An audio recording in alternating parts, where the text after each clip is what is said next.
Hello sixth class, welcome back on साया Sarang classes. तो sixth class मैं आपके सामने फिर हाजिर हूँ साइंस की एक और न्यू क्लास के साथ। जैसा कि आपको पता है, साइंस में हम डिस्कस कर रहे थे chapter number 9, the living organism and their surrounding. So students, last class तक हमने डिस्कस कर लिया था कि जो एनिमल्स होते हैं, जो प्लांट होते हैं, वो किस तरीके के हैबिटेट में रहते हैं, एक्वाटिक में रहते हैं, टेरेस्ट्राइल में रहते हैं। सो दोनों के दोनों हम डिस्कस कर चुके हैं लास्ट क्लासेस में।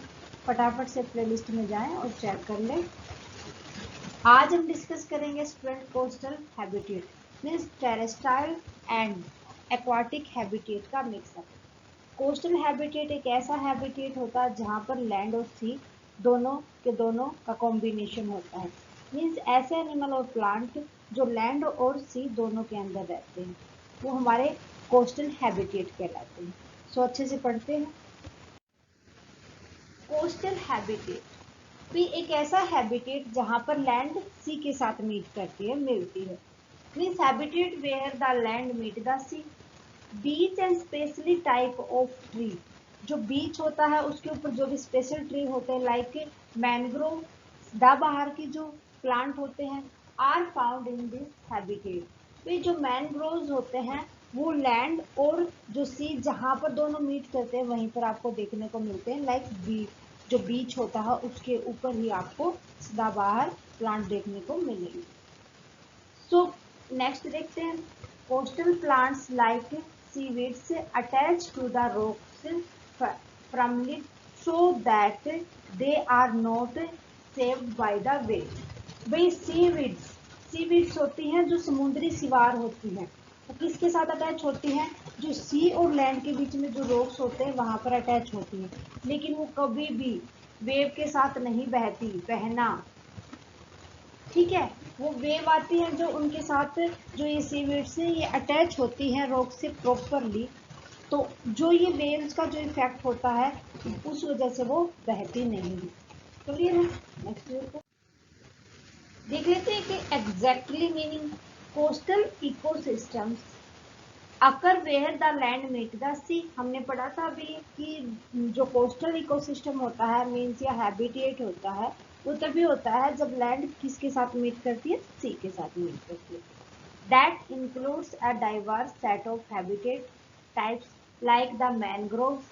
कौन कौन से हैबिटेट आ जाते हैं बताया था मैंने। मैनग्रोव सदाबहार के प्लांट होते हैं, कोरल रीफ्स होते हैं, कोरल रीफ्स होते हैं जो मूंगे की चट्टानें, ठीक है। सी ग्रास बीट्स होती हैं, जो सी ग्रास जो पानी के अंदर जो ग्रास होती है और जो किनारे पे होती है सी के किनारे पे, वो होती है सी ग्रास बीट्स। उसके बाद आते हैं एस्ट्यूरीज। एस्ट्यूरीज होते हैं ज्वारंतमुख होती हैं, जो पानी के अंदर जो ज्वलन पैदा होती है उसकी वजह से, जो पानी के अंदर सी के अंदर ही, और ये भी कहाँ देखने को मिलती है आपको? किनारे पे देखने को मिलती है, बीच पे। फिर आ जाते हैं लैंगून्स। ये होते हैं हमारी जो खाड़ियाँ होती है। खाड़ियाँ क्या होती हैं? जो सीज और लैंड का जो पार्ट होता है, ठीक है। फिर उसके बाद आता है बैक वाटर। बैक वाटर आ जाते हैं स्टूडेंट हमारे जो कि बांध वगैरह होते हैं। क्या होते हैं? बांध होते हैं, जो रिवर का एक ऐसा पार्ट या सी का एक ऐसा पार्ट जो करंट में अभी तक आपको देखने को मिलेगा as a part of land.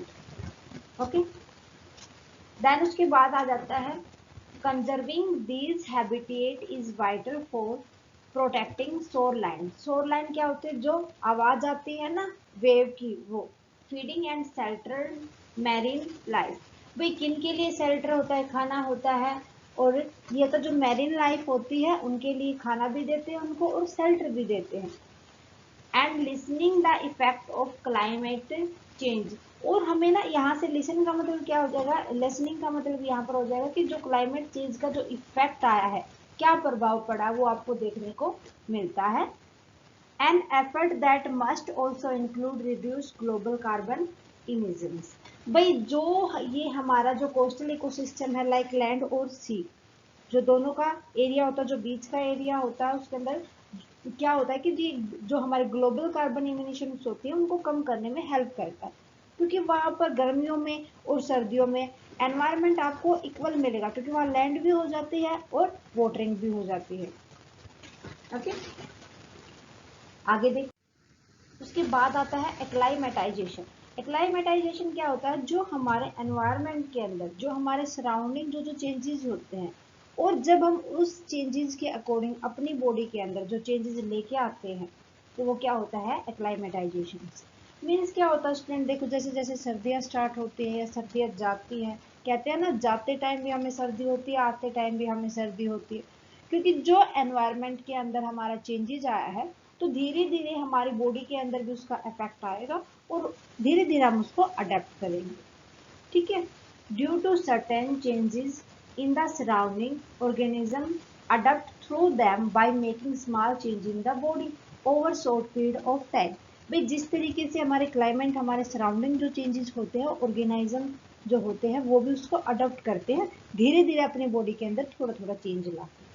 For example, the change which take place in the body when we travel from plain to mountain. भाई अब आप देखो, अगर आप यहाँ से मतलब ऐसे एरिया में रहते हो जो नॉर्मल प्लेन एरिया है, फिर आप हिल स्टेशन मान लो शिमला वगैरह घूमने के लिए जाते हो, तो वहाँ पर थोड़ा सा आपको एडजस्ट करना पड़ता है ना। आपकी बॉडी धीरे धीरे करके उस क्लाइमेट को अडॉप्ट करती है, तो वो क्या होता है, उसी को हम कहते हैं एक्लाइमेटाइजेशन। ठीक है, the adjustment which the body make is called acclimatisation.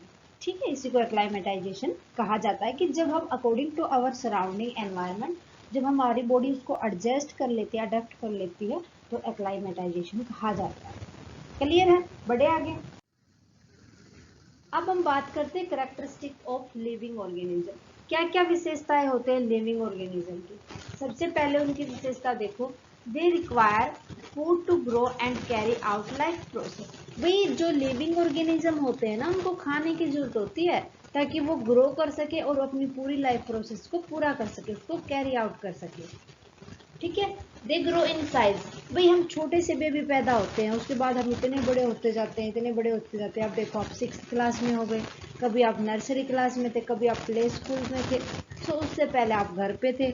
ठीक है, तो जो ये लिविंग ऑर्गेनिज्म जितने भी होते हैं वो ग्रो करते हैं अपने साइज से।